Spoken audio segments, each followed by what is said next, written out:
tere õhtust kõigile. Hello everybody. Kas te võiksite anda märku, et meid on hästi kuulda chatis näiteks mingi ühe lausega?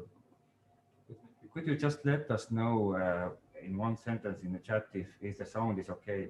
Okay, good. Yeah.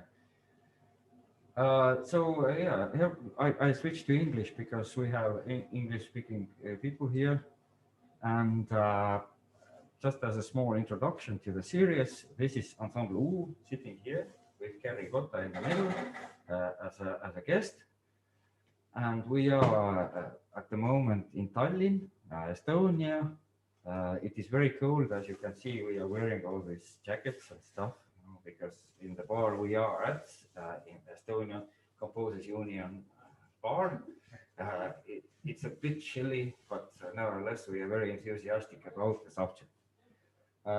Ensemble U, as you probably know, is an ensemble that has been around for 15 years about, and besides playing concerts, we also have other activities. You can check them on our website, uu.ee. And one of those activities involves this kind of open discussions and like kind of workshops and such. And this is what we are doing also today.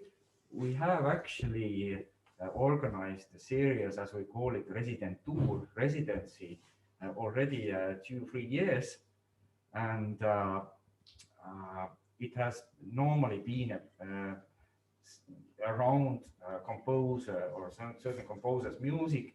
So we have had these kind of public working sessions, which have ended with some kind of public concert. But this year it will be different. Because these 5 meetings what we have together with you, these are centered around the subjects of music criticism. Because it's a subject what is very often talked about among musicians, among composers, scientists, but it seems that there are many people who are not happy with the current state of music criticism, at least in Estonia. And I have an impression that also elsewhere the matter is very complicated and there are very many problems in it and a lot of misunderstandings. What are the expectations from this subject at all from the different sides? And so this year's residency program, as I said, it's dedicated to the problematics of criticism and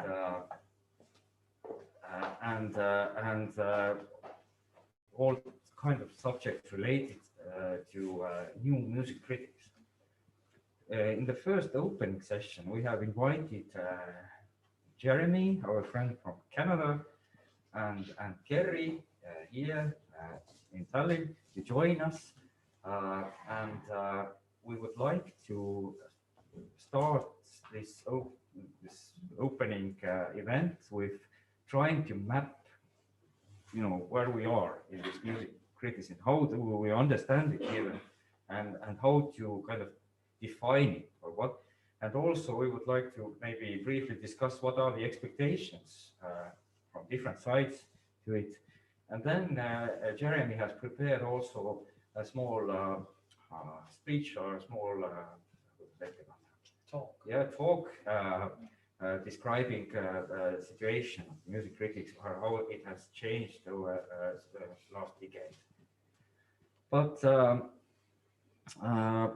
yeah, so if I may, then oh yeah, and one more thing, we are also doing it in YouTube at the moment, in case Zoom wouldn't work. And if you want to say something, if you want to join in with comments or protests, then please open your mic and we hear you, and you're very much welcome to participate actively in this discussion. and we will also start to post some links for reading proposed by our guests related to the topics. And these links will appear in our Facebook page and also on our own website, uuu.ee. So this is the Ensemble's website. So, Tarmo, maybe we try to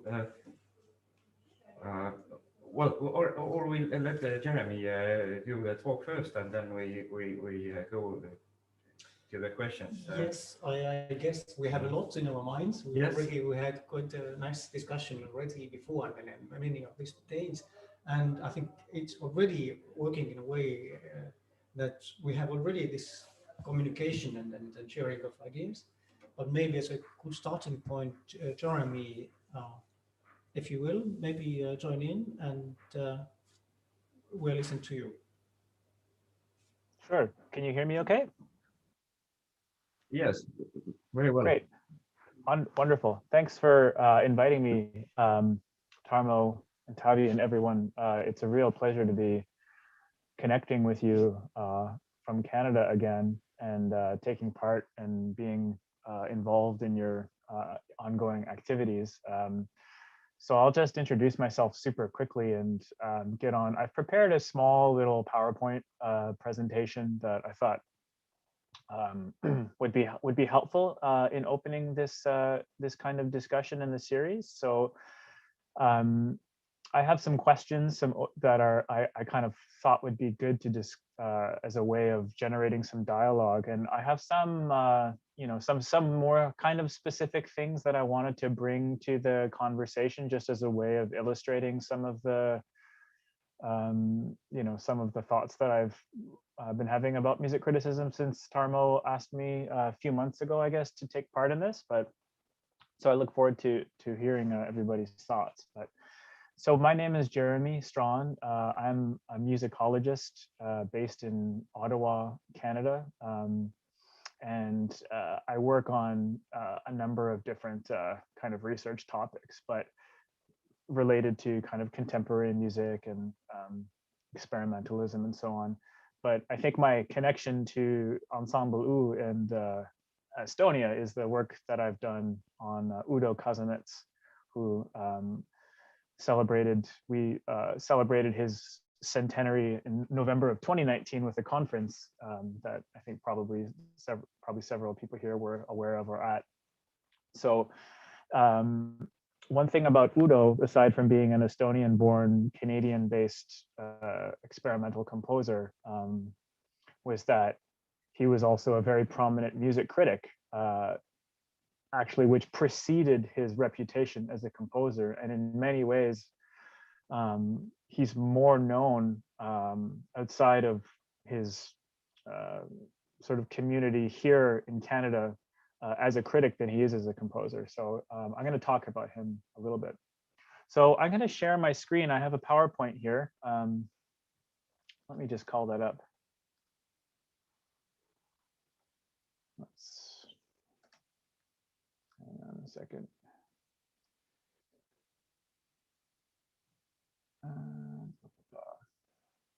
Okay, can you see that okay? I'm not sure what view, or if that's better. Does that look okay? I'll just assume that it does. And if there's any issues, maybe just pop in the chat or come off of mute and tell me. So these are some of the questions that I've been thinking about based on some of the preliminary discussions that we've had via email and you know, sort of over the phone, over the computer and such, is that you know, the idea of what is the role of the music critic in sort of contemporary musical culture right now is something that I think this series or this year's workshop is aimed at addressing.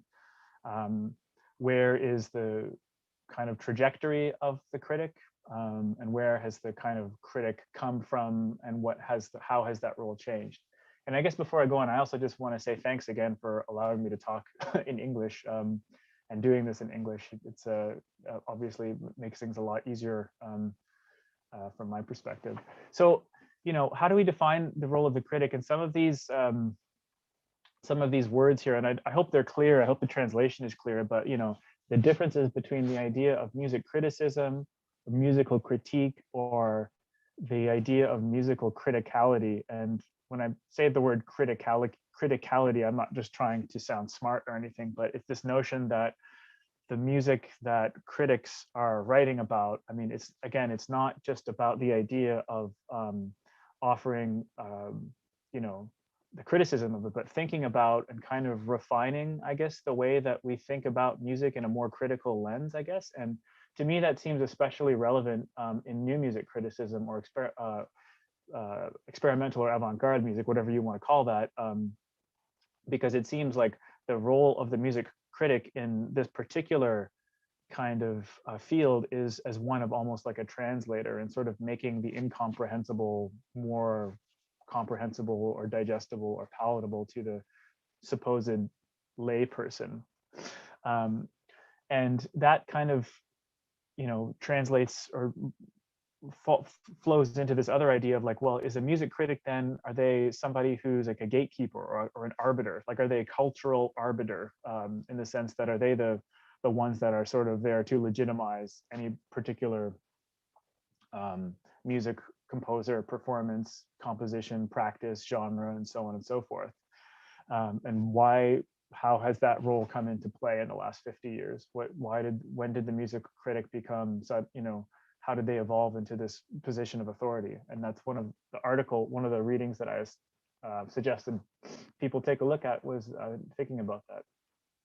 Or this idea of advocacy, I think, which will come up later when we're talking about, I think, more contemporary modes of disseminating music criticism on blogs, social media, and that so on and so forth. Is the critic somebody whose primary role is to kind of advocate for a particular composition or composer or a particular community, to have a voice for that community in an otherwise competing landscape of media voices and kind of a crowded landscape of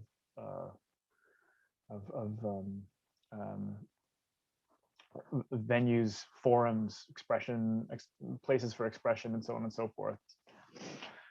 So, but that also kind of, makes me wonder, well, so what are the kind of environments that the critic exists in? And it seems like when we were having conversations about this earlier, a few of these kind of overlap. And so there's this idea that, the music critic is somebody who has a background in, publicity or journalism or music theory or musicology. And so is a music critic, are they, is the role of the critic to kind of explain in this kind of cultural way, or to, for example, a lot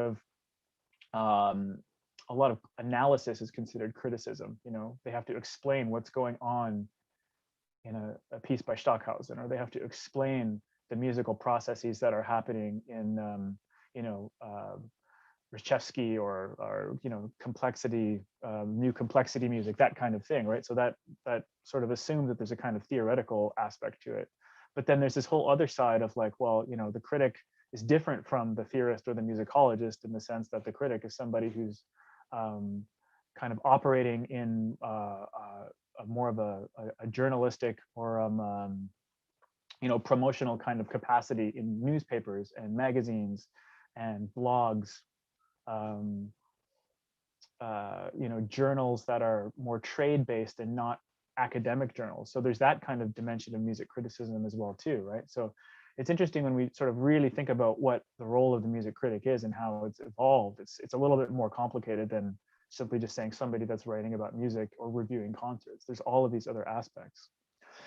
And one other thing that I wanted to sort of have us keep in mind too is this idea that there's this sort of interchanging role between the critic and the composer and the performer, but more throughout the last, I would say, since 60s, 70s, this idea that, and Will Robbins' piece from his dissertation sort of touches on this a little bit, is that composers themselves sort of function as surrogate music critics, or they assume the role of the music critic and their authority to kind of explain their own work or explain their own kind of music to an audience.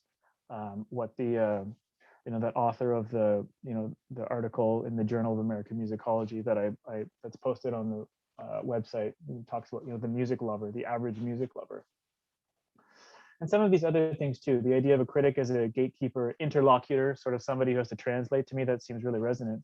But these three words at the bottom of the screen that I put there sort of came up in our earlier conversations.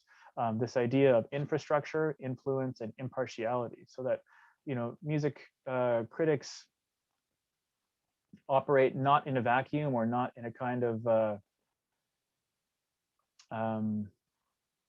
abstract space, but they have to have venues, publications, they have to have concert venues, journals, newspapers to sort of get that kind of discourse circulating. And are they impartial? Is there a sense of sort of distance from a work or a composer, or are they there to kind of influence this kind of debate? So those are just some of the bigger kind of things that I was sort of thinking about when we started having these conversations. Hang on, sorry. Right. So I just wanted to I don't want to bore everybody with a history lesson or anything like that, and I'm sure that some of this is old hat to you, but I just was sort of curious to think about, talking about how has the idea of the music critic changed in the last little while, but where did the idea of the music critic come from, or where did the kind of role of the music critic emerge? And it's something, it sort of takes shape, I guess, kind of in the beginning, the early modern sort of period, in England and France, 18th, 19th centuries, this idea of, that you can write about music in an abstract sense as a way of translating it to an increasingly interested public, or a public that has the time and the resources to engage with music in a more of an abstract, intellectual, emotional way. And so you have people like Charles Avison, E.T.A. Hoffmann, obviously Edward Hanslick on the beautiful in music, von musikalisches Schönen. And it's this idea that sound can be written about from an aesthetic perspective. And to me, that seems one of the main animating things that music criticism in new music is always trying to grapple with, is sort of thinking about the aesthetics, justifying whether or not this or that piece of music is worthy of our listening attention, right?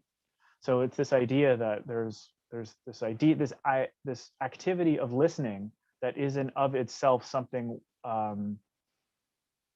that is separate from other things, separate from daily life. That music itself is an abstract kind of experiential apparatus for us to engage with. And so the writing about that music in those kinds of terms becomes this kind of practice on its own. So I just wanted to sort of think about that, this idea that criticism sort of stretches back at least a couple hundred years. So one of the readings that I thought would be interesting, if anybody's looked at it, I'd be curious to discuss it with you a little more. This article that's about 40 years old now, sorry, 1981. So I chose it because I like the idea of reading something that was of its time, and something that was perhaps a generation removed from where we are now, or even 2 generations removed from where we are now. And it's an academic piece published in the Journal of the American Musicological Society, which if it's not familiar to any of you listening here, is the main academic forum in musicology in North America. It's the premier journal, and so it's kind of a standard bearer of academic writing, and has been for quite some time. And so this particular piece argues for a very particular kind of music criticism, one that tries to define the role of the music critic in this relationship with other sort of para-musical actors, not performers, not composers, but this idea that in the musical world that we live in, there's there are people who do things around music, people who teach music, people who review music. But then the critic is something separate. And so this author has this interesting way of thinking about the critic as somebody who has all of these kinds of capacities built in, the musicological. So they have the sort of cultural history that they can draw from, the technical expertise, right? The music critic is somebody that understands the bones of a piece of music, can actually think about structures and you know, the parts that make up an actual composition musically themselves. But also he talks about this idea of experiential elements of criticism, the idea of having known what it is to sort of listen actively to music, critically to music and stuff. So I really did just want to bring that out a little bit. One of the things that I wanted to also sort of take away from this particular reading as well too is that the author here is engaged in a kind of what I call a scorist orientation of the critic, in the sense that in this particular reading, he's coming from the point of view that the score, the musical score, is the essence of meaning in a piece of music, and that the critic should be sort of thinking about a performance as a kind of score itself, right? You know, there's a quote: "A valid critique is one that draws from correct inferences from verifiable facts." So it's this idea that a music critic can't step out of the world that is being presented to them by a performance of music. And the reason, you know, I think this particular author is taking this direction in this piece is that he is responding to a moment in kind of cultural critique of the 70s and early 80s, and especially North America, but with the influence of European thinkers like Derrida and Foucault and all those, you know, the emergence of a kind of literary criticism. You know, he talks about textualists and deconstructionists.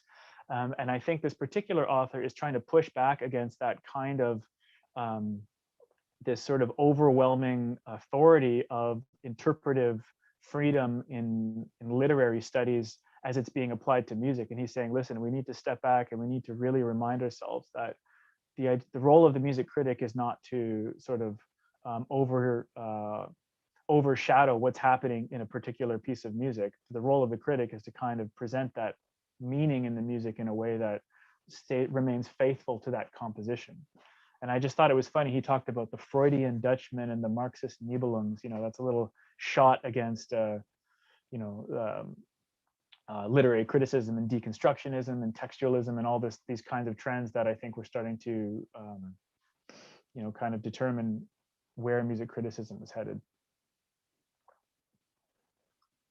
And so I just wanted to bring attention as well too. There's a sort of a bit of a fault in the argument that he has here. If anyone picked up on this, if they read it, was that, you know, the author is saying that, you know, the critic is a kind of key actor in this like drama between the composition and the performance. So what in this, to me, what's kind of useful to think about is that the role of the critic in this particular author's formation is that he's there to, or they are there, excuse me, to kind of interpret or sort of resolve the tension between the interpretive differences of a composition and its performance. So if you're performers and you're working with a score, you know that there's always going to be that one sort of deferral of meaning between the score and the performance, and then the meaning that gets conveyed to the audience.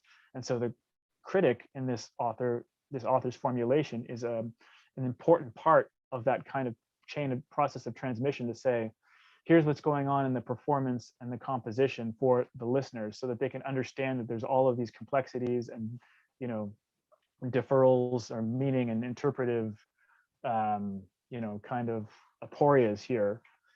But then he goes on sort of at the end, he just says, well, I don't understand John Cage. And I guess John Cage's, you know, Imaginary Landscape for 12 Radios is a composition, but I don't know, I just don't get it. So is that music? Blah, blah, blah.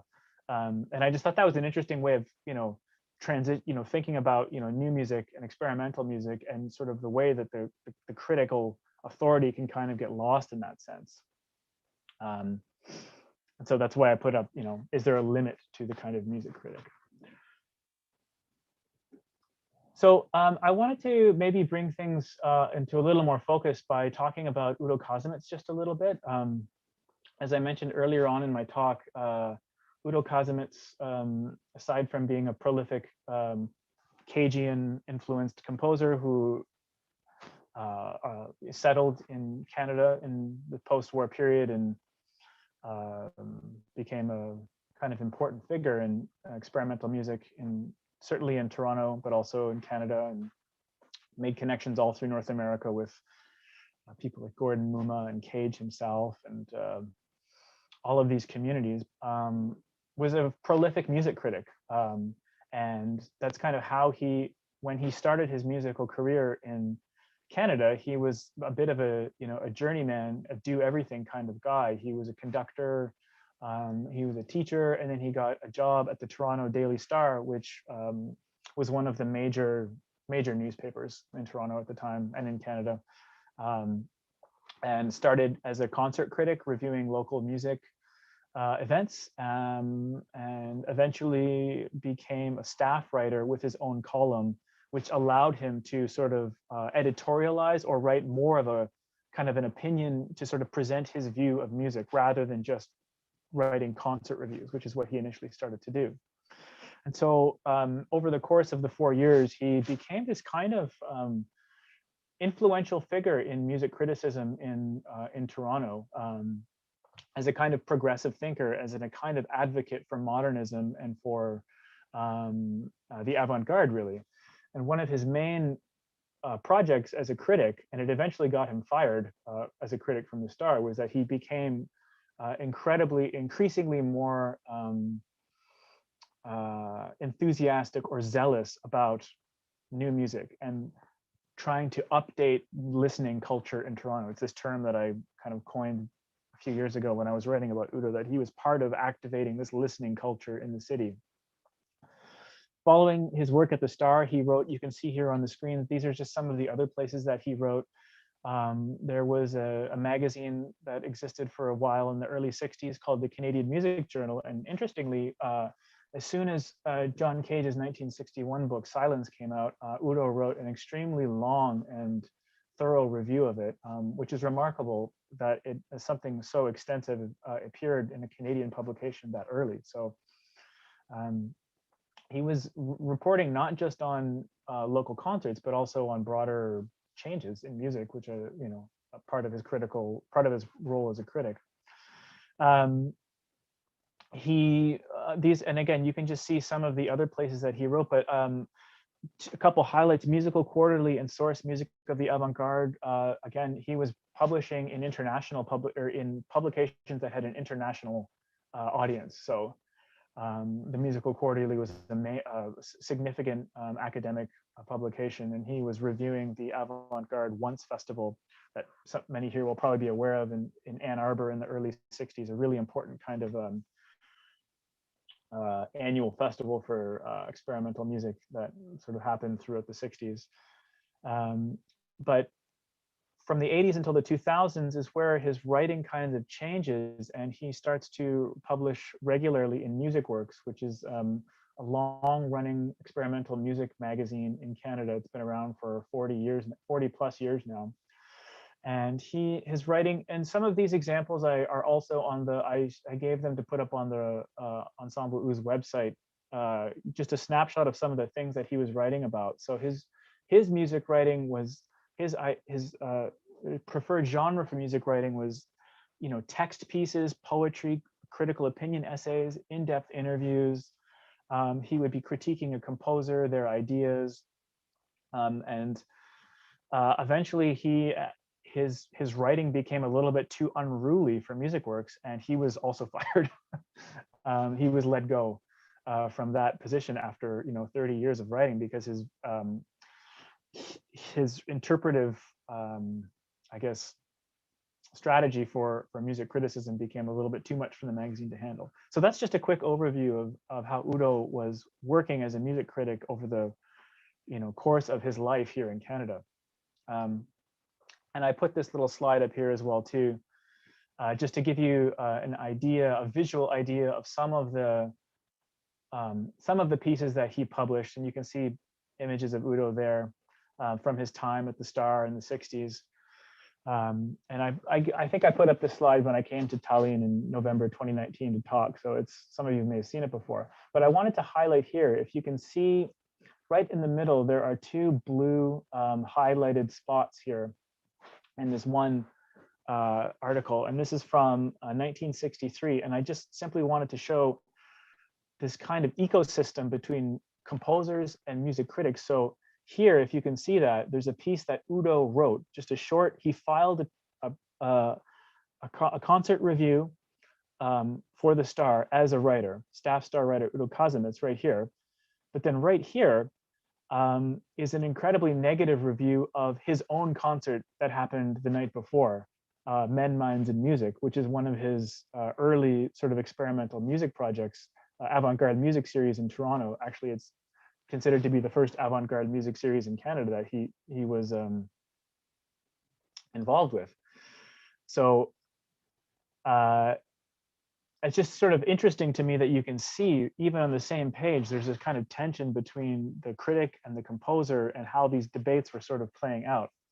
I want here to show you one more example as well too. So I have this title, Kazimierz Contra Critics. So what you're seeing on the screen here is a review published in Maclean's magazine, which is a trade, an arts and culture magazine that's been around in Canada since the 60s, if not earlier.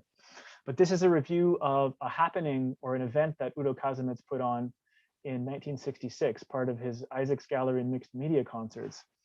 And this review was, again, a fairly negative, almost mocking write-up of a concert that Udo organized. And it got a fairly big, it was a full-page spread in the magazine, and this would have been a national readership. So it's kind of an important moment in sort of music criticism here in Canada, that this kind of experimental project that Udo was doing was given an audience to readers across the country who would have had otherwise no idea. And as you can see here, it's a fairly condescending write-up of it. So of course, Udo did not like that, and he wrote into the magazine to complain, letter to the editor kind of thing. And I won't keep it, you don't have to read this whole thing. I'm just showing these to give you some archival kind of material here. The editor wrote him back saying, thanks, I've passed this on to the author, and here's the author's response. And then Udo's article, or Udo's response, eventually gets published in the magazine. So I guess what I wanted to sort of illustrate from that point of view is that, or that example, is that in this age of sort of music criticism in the 60s, kind of, it's this period of high musical cultural arts criticism, and these kinds of debates and exchanges were sort of playing out in this critical space in magazines for audiences to read. To me, that's a remarkable kind of moment in music history, especially here in Canada for sure, but I'm thinking more in the 20th century North American new music context, that these new ideas were given voice in fairly national publications. So as a way of just wrapping up what I wanted to say about Udo is that he was writing about music as his own kind of paracompositional practice that was not separate itself from the idea of a music critical practice itself. It was part of the same. And so in the 60s, he was thinking about the idea of placing the local in a kind of dialogue with broader international trends. That was his thing. He was always talking about how can the music critic be a voice for local musicians and composers and put them into kind of context with these bigger trends that are sort of happening to give their work more meaning and more weight. And as I said earlier, I just sort of used this term listening culture in relation that he was a part of really trying to advocate and activate in the 1960s. But later, his writing kind of blurs these distinctions between sort of poetry and philosophy and theory and criticism and all that kind of stuff, and also musicology as a writer for music works and elsewhere. As we move into this other reading, that I'll sort of close out on with Will Robbins' reading, talking about the blogosphere, is that like, the composer can sort of, it's not just Udo, you have this tradition of composers writing about music in a critical capacity as a way to sort of bridge the divide between their work and the work of their community members, other composers, and an audience that would otherwise have no awareness of that kind of thing. So they act as these critical interlocutors or interlocutionary roles to kind of shape their own worldview and their own compositional worldview. But I wanted to, just briefly talk about the reading from Will Robin. He's a colleague of mine. He's a professor at the University of Maryland. And you can see he just has a new book out. If anybody's interested, brand new, coming out from Oxford University Press. He's actually, I think, giving a talk today at, I can't remember where, somewhere in the UK, I think, about his book. So if you're interested, just a plugging Will's new book. It's called Industry Bang on a Cannon, New Music in the Marketplace, brand new. But Will talks about this this sort of moment in new music criticism in the sort of late 2000s to mid 2010s, where the blogosphere or blogs they kind of replace traditional forums of music criticism as this kind of decentering of musical authority. So it's not the gatekeepers like the Alex Ross, of the New Yorker and New York Times, those kinds of sort of official music critics, but the space where music criticism happens sort of becomes displaced throughout the internet. And so he talks about this idea of mediation by self. So composers are able to mediate their own music and their own ideas through these blogs, essentially. But so it's this kind of tension between new media, the internet, and legacy media, sort of print, all that kind of stuff. And Will sort of recognizes that this is a moment in time, and the blogosphere has kind of declined, and it's been replaced by things like Facebook and Twitter and Instagram and the kind of re-centralization of social media by social media companies that are now determining who hears what. And does that have an impact on the project of music criticism, right? So that's kind of my presentation, actually. I'm going to stop sharing it there. And I'd be, curious to hear thoughts, or I hope that was kind of coherent and productive for generating some beginning conversations about where music criticism has been, what its role is, what its uses are. So thanks a lot. I appreciate that. Thank you very much. Great talk. Thank you. I would like to ask right away, would you agree to share also the PowerPoint slides to the links, what we will share? Just, there were some really nice keywords and stuff written down. I don't know if you would agree, then we would be happy to look at it later as well. Yeah, I'll just I'll send that off right away. Yeah. Super, thank you. Before we go to just to discuss some questions, and by the way, Tiina had risen a hand. Tiina, kas te soovisite midagi küsida? Do you want to ask something or comment something previously, Tiina?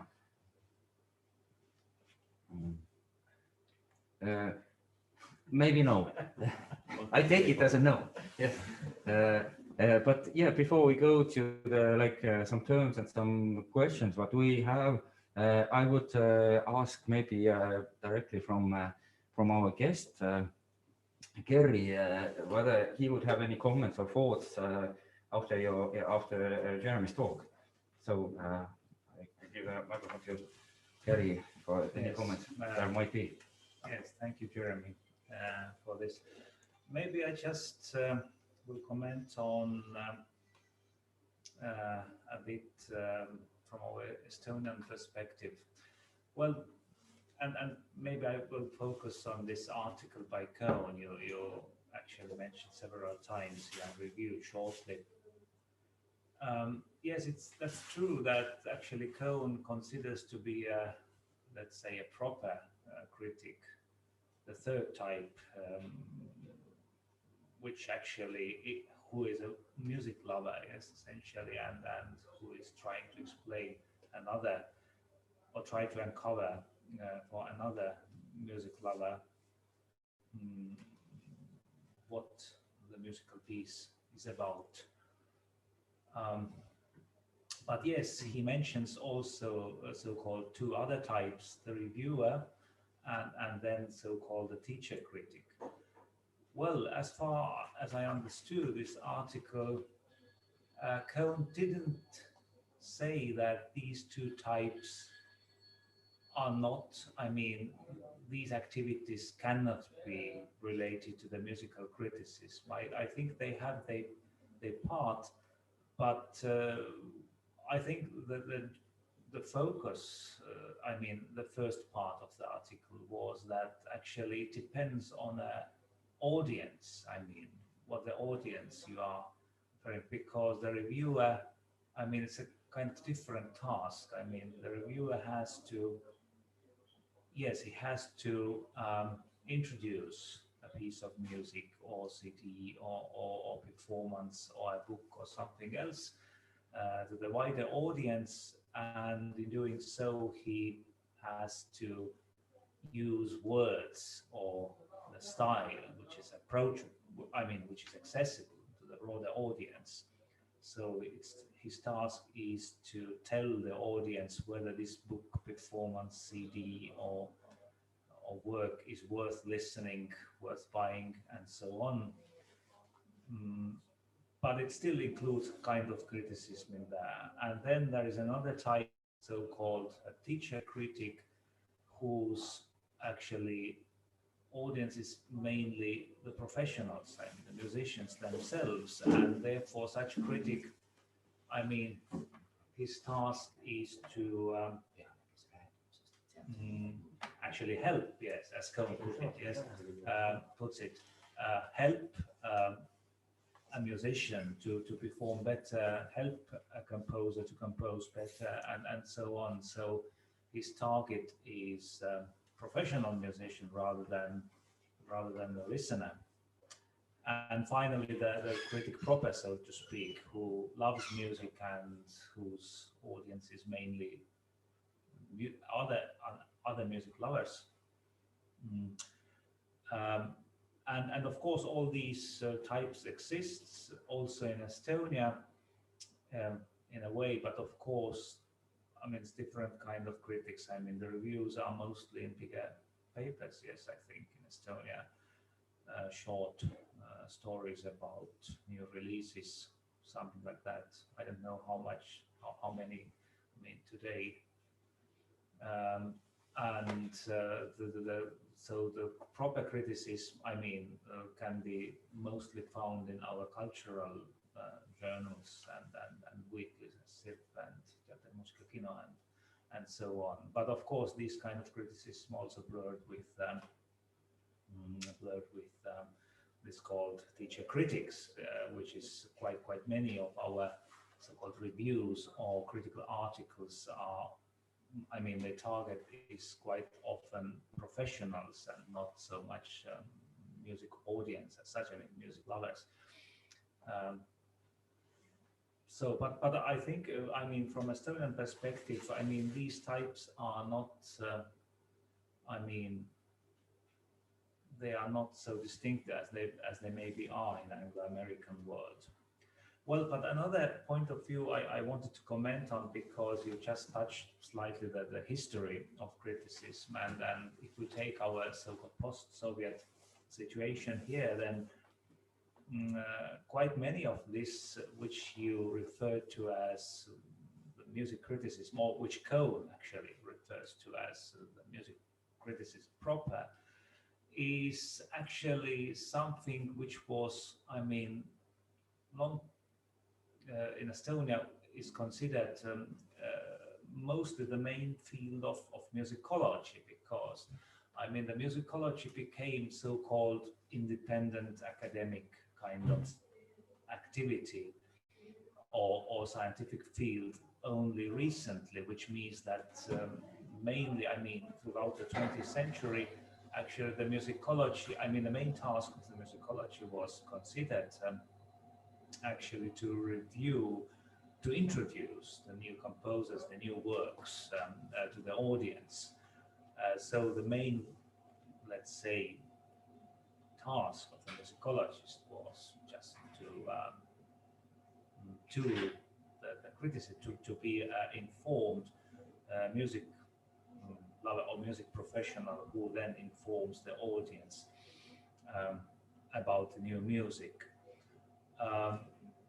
So therefore, in Estonia, I don't know what is the situation elsewhere, but in Estonia, these two things, even nowadays, I mean, if you, let's say, if somebody asks you who you are, and I'm saying that, okay, I'm a musicologist, then mostly people think that musicologist is a person who actually wrote articles about contemporary music. Of course, nowadays the situation is not as such.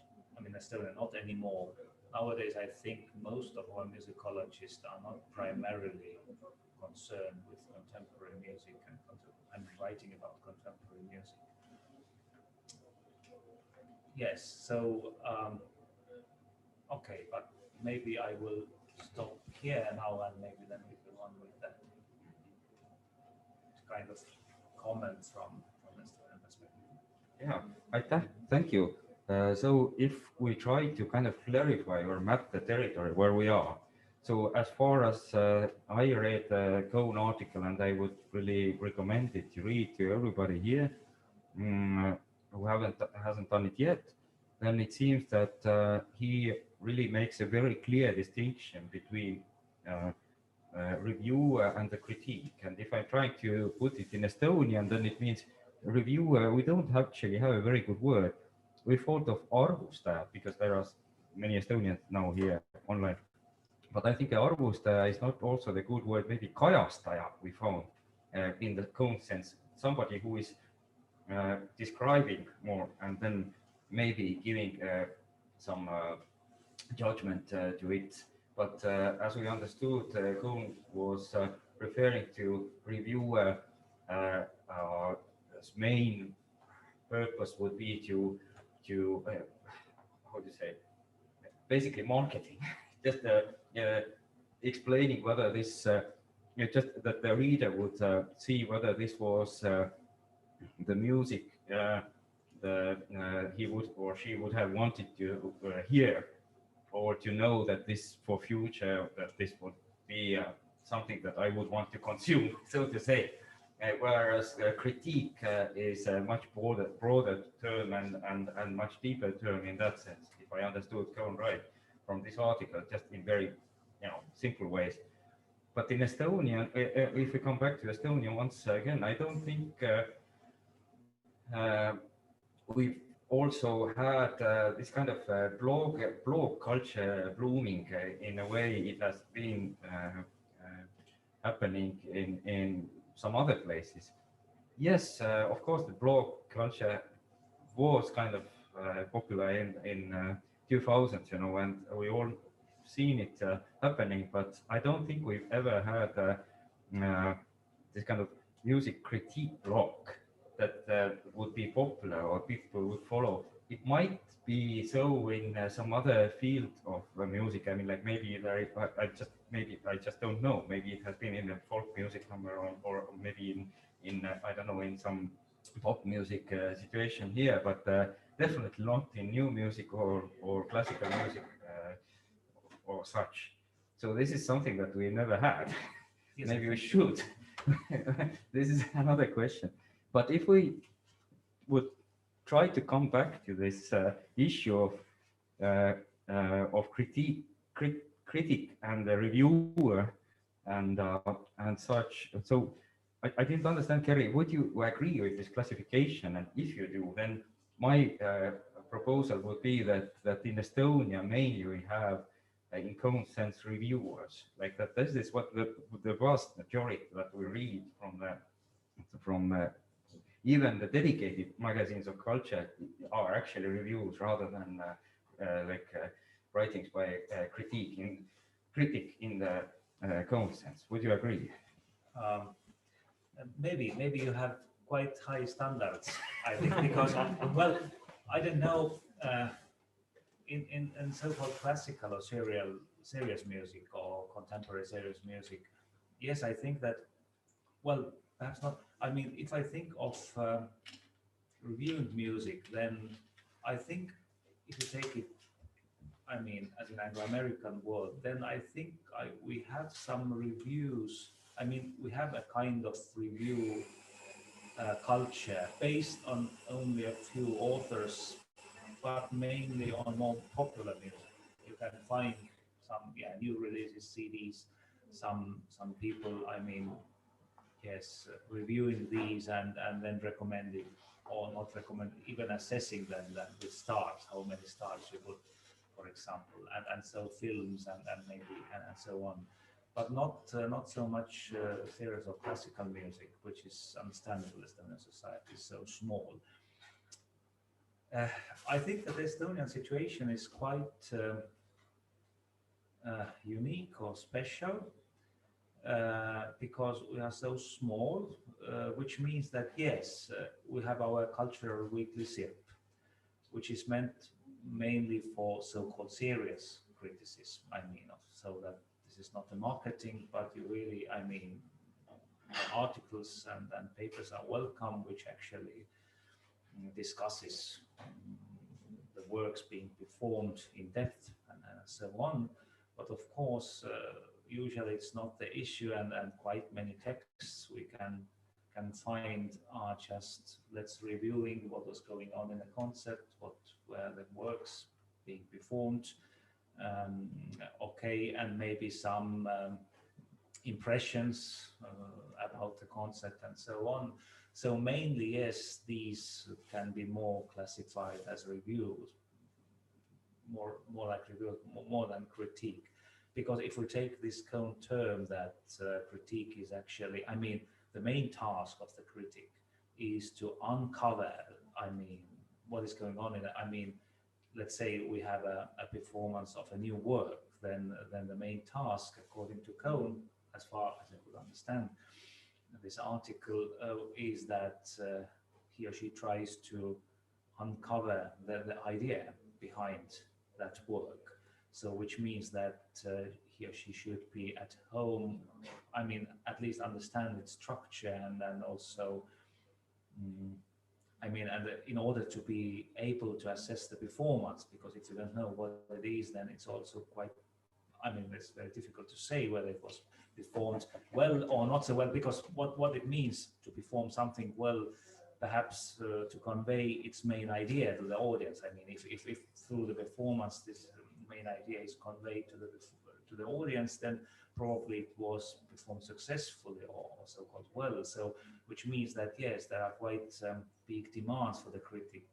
He has to be at home with, let's say, the nutrition, the aesthetics, understand the structure. I mean, actually should be able to read the score, understand, I mean, this as a structure, and then also be able to assess the performance, I mean, also on the aesthetical level and so on.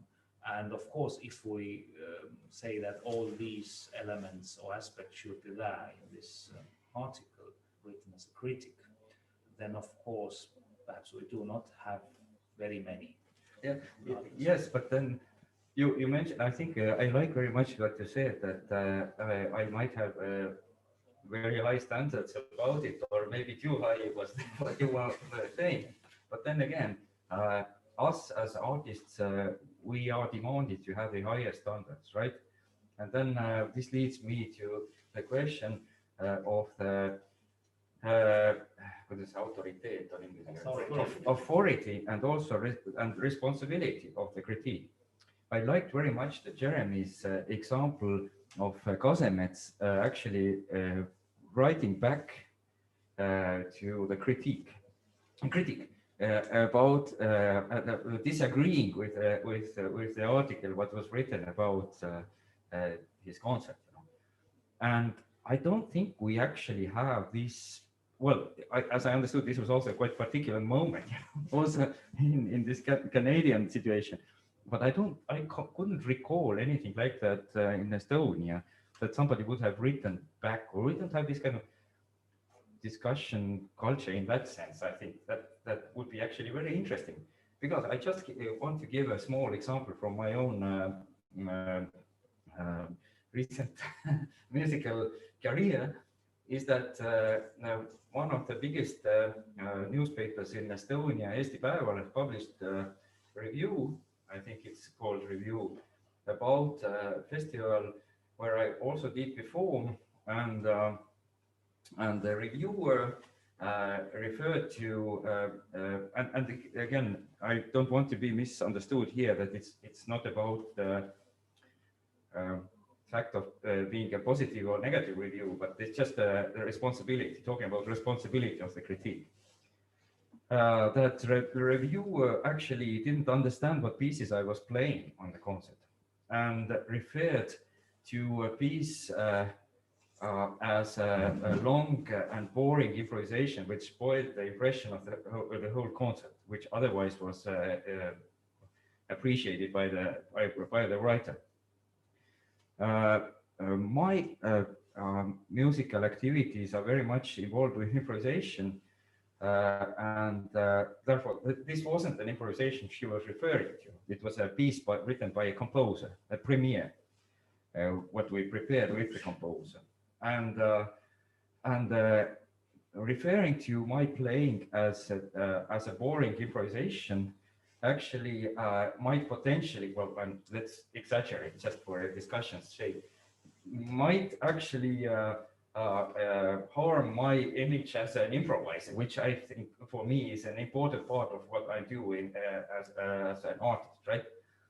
And it is a big, newspaper, daily newspaper, writing this, and so where is the responsibility of the critic who didn't even realize what pieces played on the concert? This is published and it's there. It's forever in the digital archives. There's something which simply it's just unprofessionally written. Talking about high standards, and so my question would be that where is there a possibility to criticize reviews, criticize the critique? Is there any mechanism that, or be it kind of like some kind of like a internal regulation of I don't know, or whether it would be a good idea to have some kind of like a possibility to answer to just unprofessional writings, just as the critic has power to just it's kind of like a one-way street in that sense. It's that you as an artist, you do your act, and then you have writing about it, and then after that you just that's it basically. That's where it ends, and there is nothing to do about it. But did you add a commentary to that article? Because nowadays it's possible to add your comments as a no, but I mean it's on the paper, right? I mean paper article, and it's not so much about that, but it's just I wanted to raise it as an example of responsibility of the critic, or in that case reviewer, I would call. And so which leads us also to the expectations question. What are the expectations to the reviews and the critical articles? But I talked already too long, so maybe somebody else wants to take over or comment, or maybe somebody from our Zoom session would want to comment, or Jeremey or Kerri or somebody else. I have thoughts, but I don't want to take up too much space. So I mean, I have a few things to say, but if someone else wants to jump in, I'm happy to wait for sure.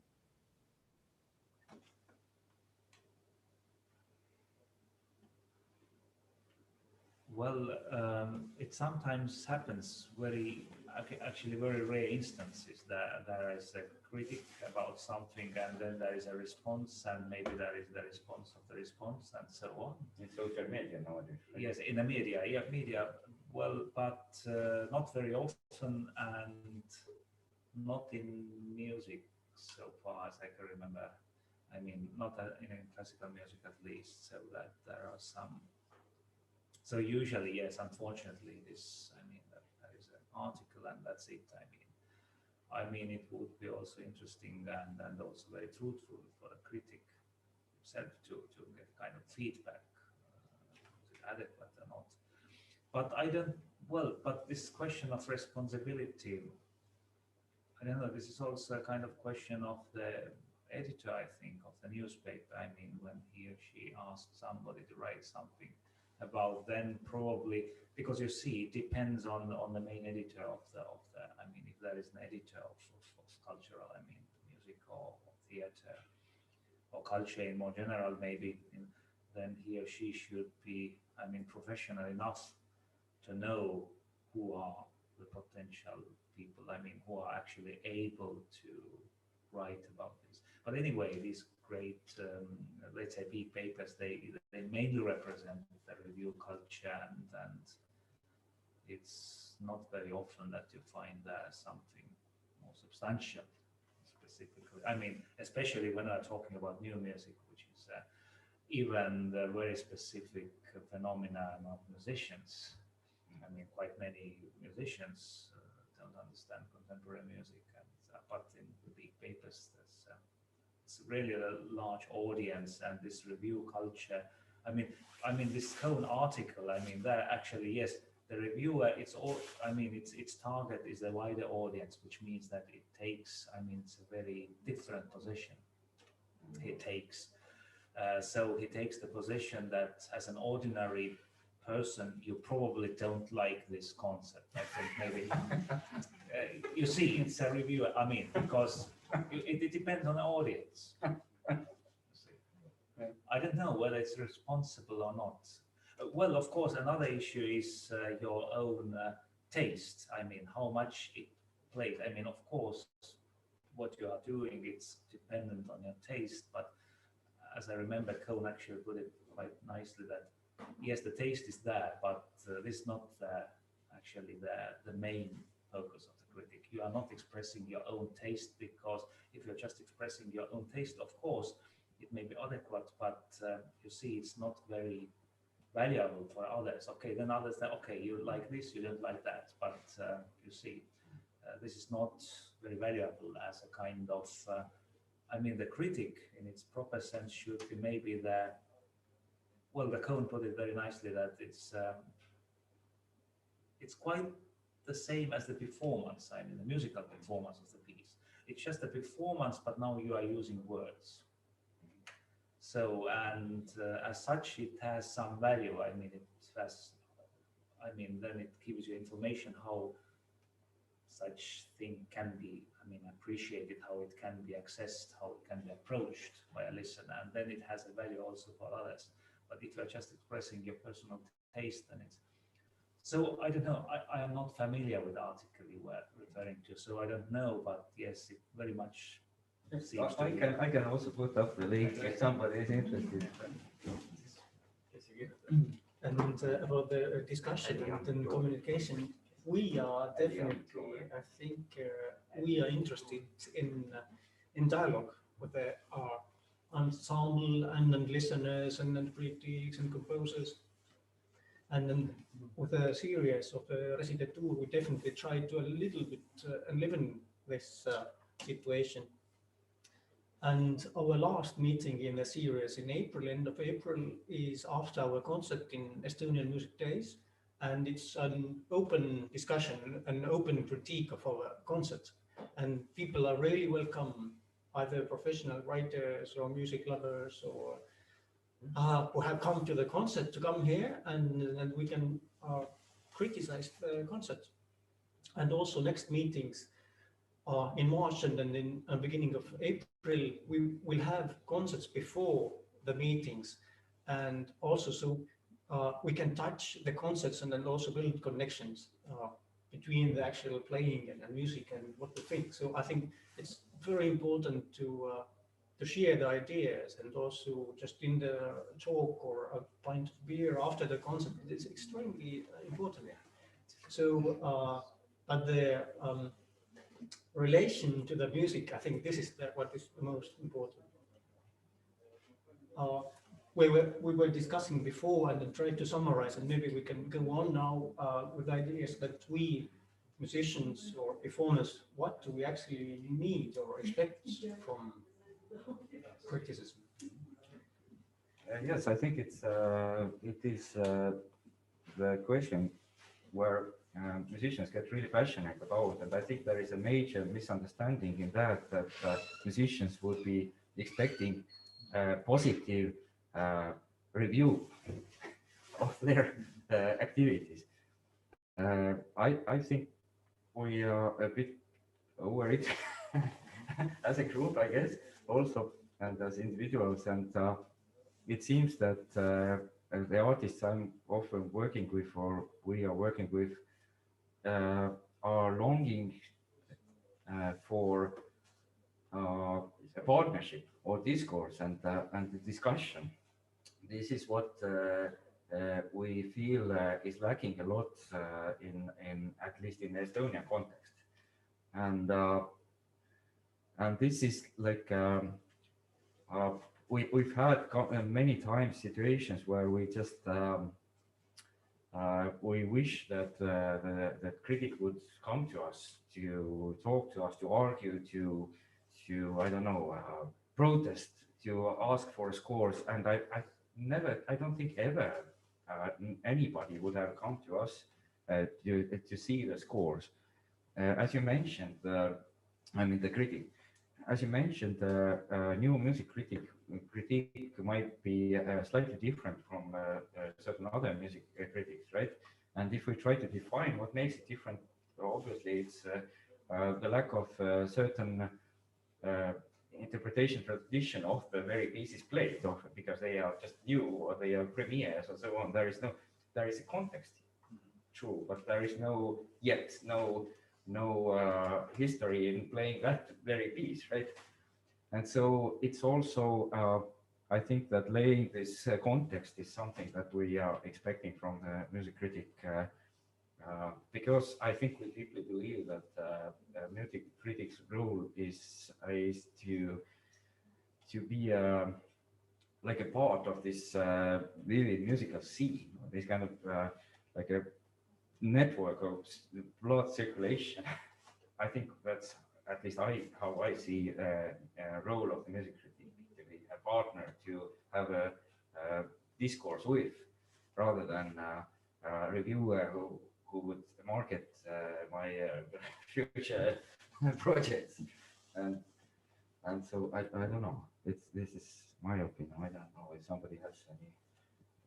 I guess the thing we are expecting from the critic mainly a reflection or a different angle of the program we play, because we know how it sounds to us, but it would be really helpful also to perform programs if we knew the reflection.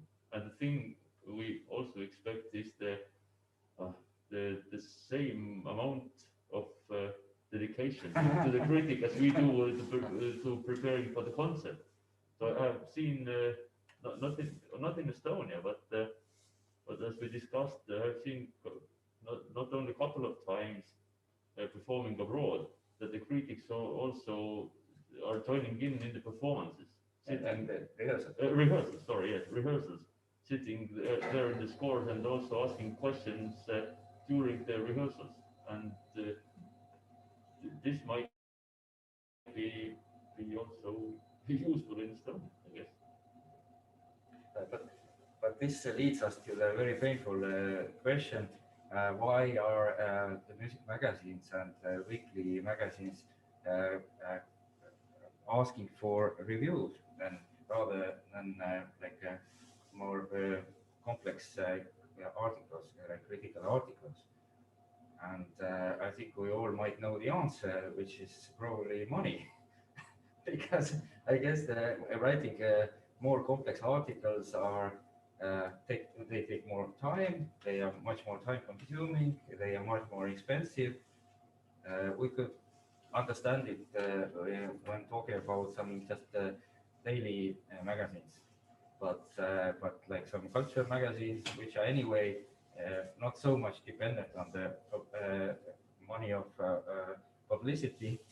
What do you think? What might be the reason? Is it just simply money, or is it just lack of interest? Or why can't in Estonia be a professional critic? I mean, the one who would just live from writing critical articles, say about music or art or whatever?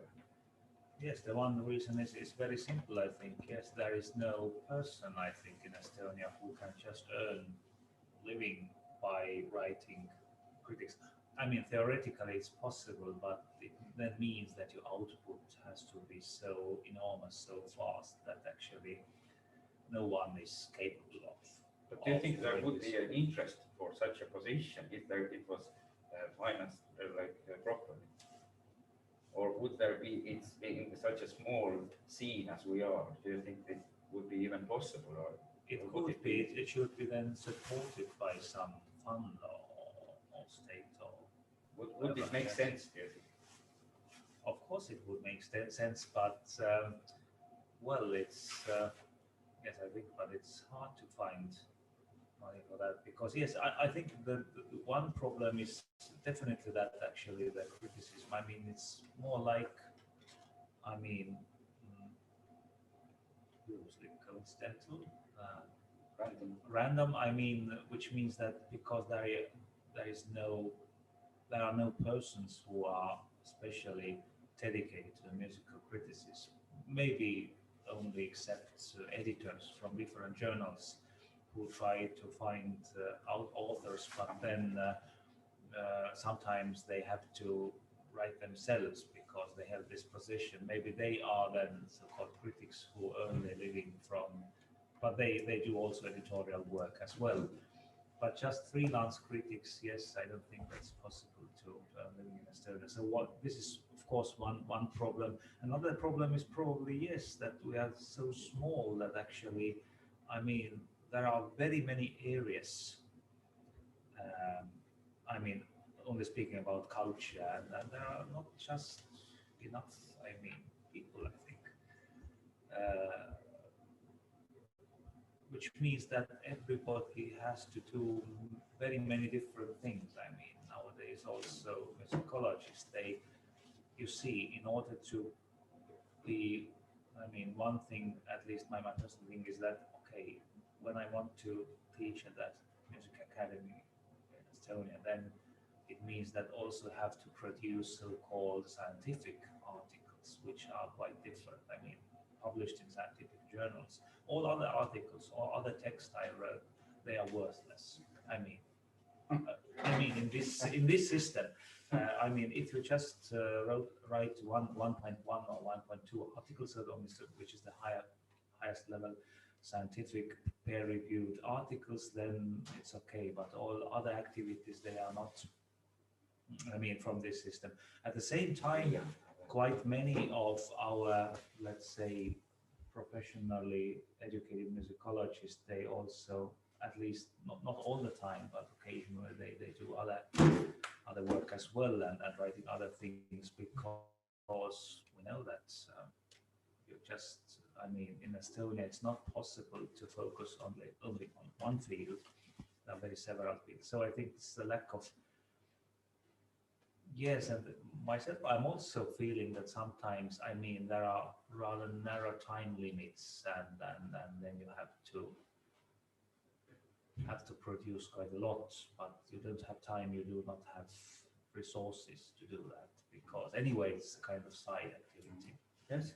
I see that Maria has risen her hand. Would you please switch on also your camera so it's much easier to communicate, and please switch on your microphone. Go ahead.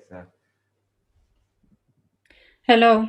Yeah. I agree, of course, with everything that Kerri has just said, but I wanted to bring out this aspect that I understand that you all have great expectations for a music critic. I also do. If you haven't understand that from everything you have read from Sirp, but I just wanted to tell you that you as a musicians, you have very systematic education, but in Estonia we haven't have very systematic education for a music critique. I mean, when I was in school almost 20 years ago, I, as a musicologist, I was said that do not write music critique. It's not your job at all. So what do we expect for that? Just for our foreign friends, could you identify yourself, who you are and what you do? Because we know you, but also there are YouTube also who might not know you also in Canada. My name is Maria Mölder and I'm a music editor at SIRP, which is Estonian cultural weekly. Yes. So yes. Yes, thank you for the comment. I think it's I think it's sad what you just said. Yes, it's sad, but it's true, and music critic is like a hobby. Young people start by doing it, and then they move to other things because it's not well-paid job, and you do it when you can while doing other things. What do you think? Has it changed over the time, the situation that to become as it is now, or has it kind of always been like that for decades? How do you think it is? Well, a bit more than 10 years ago, we had at least more publications for music critic and also for other cultural critic. And then we used to have music editors in daily papers. We don't have them over 10 years for now. And we only have them in cultural papers and magazines. So it's not easy. I do understand that musics and composers would like to have much more space for music critic, and they would even like to have more than one article per composition and for one concert and so on, but it's not possible right now. Before I give the word to Jeremy, who has also wants to say something, I want to ask Maria just what do you think could be the solution? Because I think we all agree here that this ideally the situation could be different.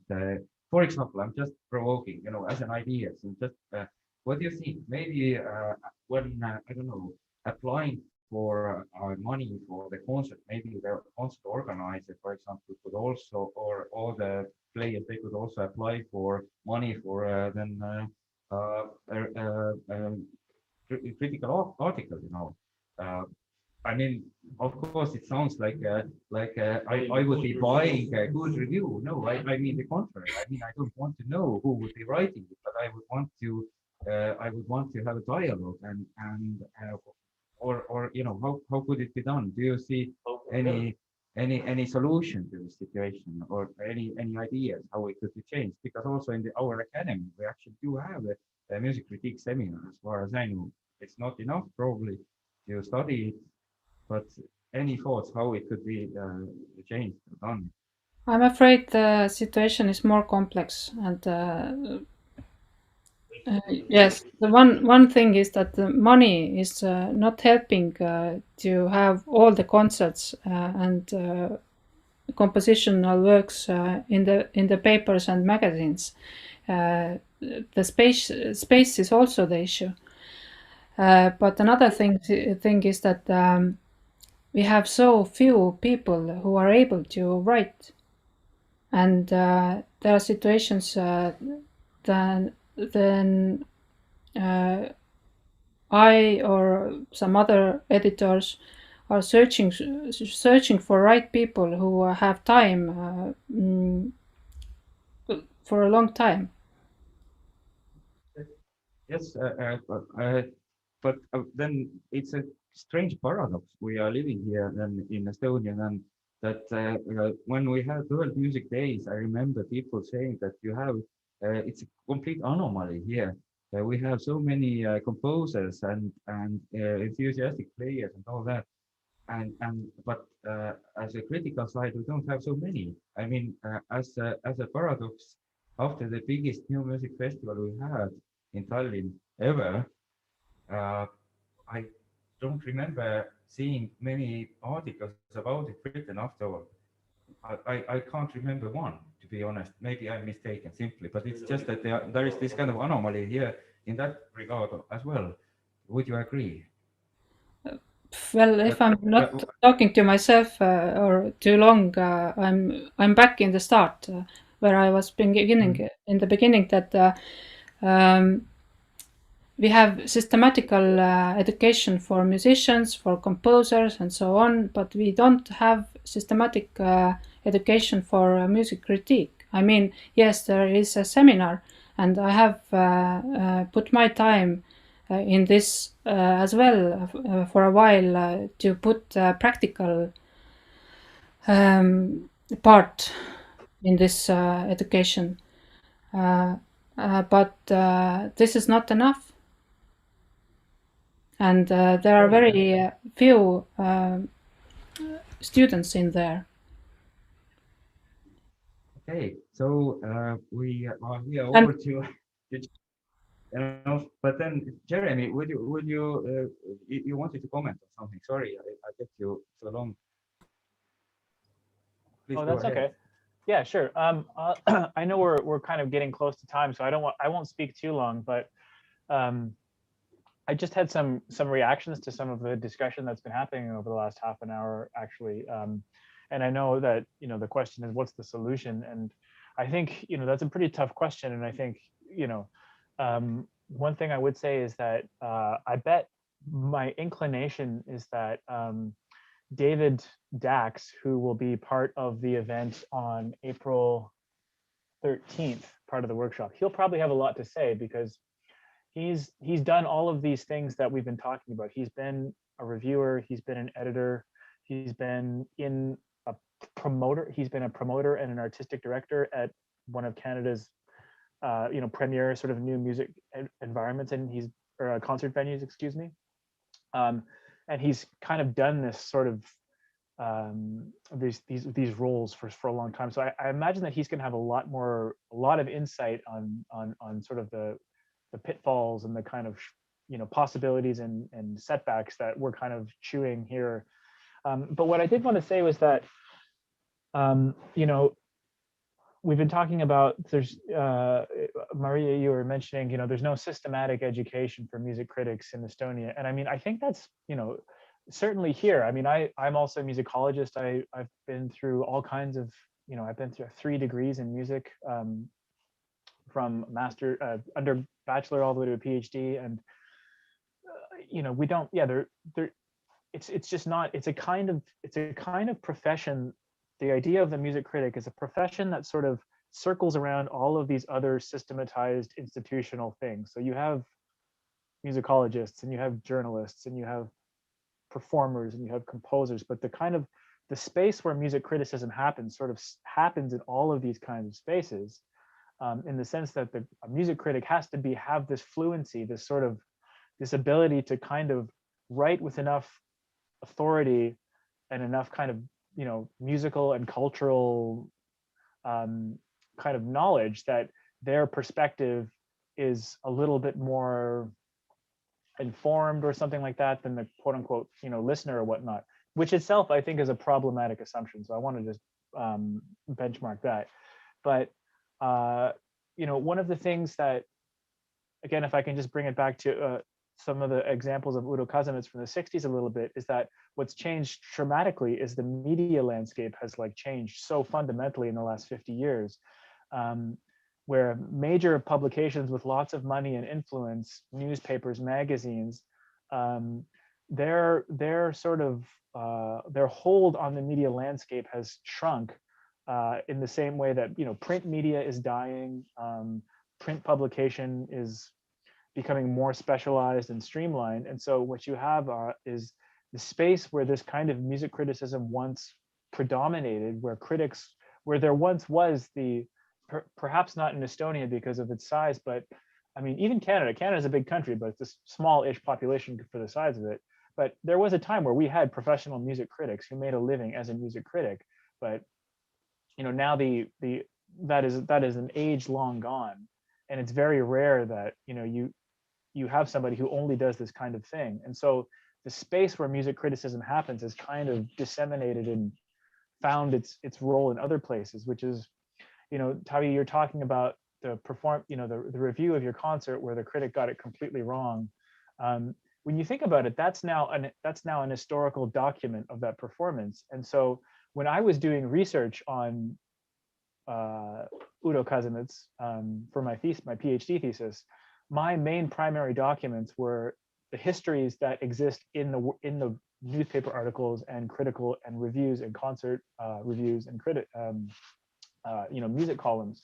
That's kind of this history that it's this ersatz history that exists. And so you have to sort of look at that as one thing that it's interesting to me, especially in new music, is that yes, there's the question of translation and I mean, translating music for a readership that might not understand it, but there's also this kind of this sort of writing of history that happens that, I think if somebody were to go back and look at the Estonian new music scene, in 10 years, I mean, their primary documents what would they be? They'd be like oral history, and they would be, what the pieces that have been kind of written about. It's the same thing for a lot of music history. So those are just some thoughts I just wanted to, and I have more, but I understand we're at time. I just wanted to leave those there in case they're useful to anybody, just based on some of the things that I've been hearing in the conversation over the last half an hour. Yes, thank you for that. We are our time is soon up, but I wanted to encourage viewers in our Zoom session. If you would have any questions or comments, this would be the good moment. Just open your microphone and go ahead. Welcome to comment or to object or to protest or whatever comments you might have on the subject we've had today.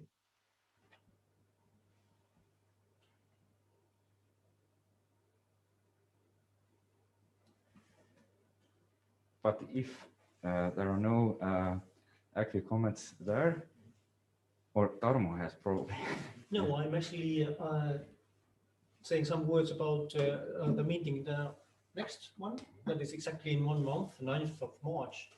And I'm sure it will be a really exciting one. We will have guests from Finland, Kare Eskola and then Jaani Läntsio. And Kare is really interested in the so-called storyline from the musician to, well, the music society, or what can the musicians do to give a direction to the discussion or the discourse. And then so that, if I got it correct from him, that he has a view how musicians actually can start or can be, or how they can anticipate in the critique and then what the story goes on. And then Jaani Läntsio, who has worked and then written a lot about legendary Finnish writer Jari Heikinheimo, and we will touch the subject of scandal, so how scandals sometimes happen. So I hope you will find time to join in, and feel free to write us back in Facebook or talk on the streets. Feel free to stop us, and if we have concerts, then come close, ask questions, or express your thoughts. It's always very welcome, and thanks for joining us. Aitäh, and thank you, Jeremy, to Canada. Thank you. Yeah, it's great fun. Thanks a lot. Appreciate it. Aitäh ja kohtumiseni.